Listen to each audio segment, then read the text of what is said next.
Guys, nagtuba ni Ron kay guwang na di ay itong mga tinanuga na mo. Uy, ang bata may nagpalig-alig diha. Kamaw ka. Sige, go. Guwang na kaayo, gikaon na sa mga langgam. Last time na nga rin mini-inay, wa pa man to. Ang usap po dito. Isugda nagkaon. Umigas! Umigas! Umigas! Uy! Uy! Uy! Nah, tarong nga na din ha yung trabaho. Oh, yung anak na. Ya kay gitukuran na.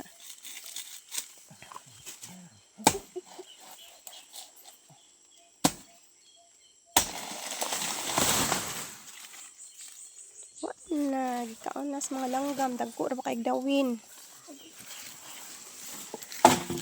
Oh, damo nagkinanaan. At madamo nagkinanaan. Ang habilin amo. Ang saging! Ang saging. Sus, kada mo usa.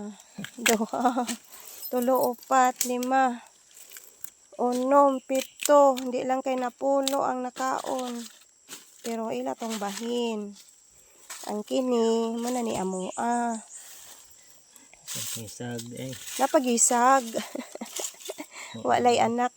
Hala, ang katong saga mo nakita ni nanay. Napa ba kaha? Basin nang langoy, nang lupad na to. Tapos isa kasaging dito pa, wa mahimaso, di may kaabot.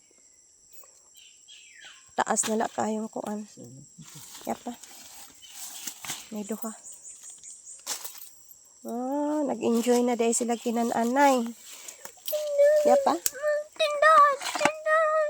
Yapa. Diya. Mama, taka Liki na. tindahan! Ugma na la ng usa. Kaya di na karon bugat kayo. Saging! Kanila usa. Thank you, Lord. Natit!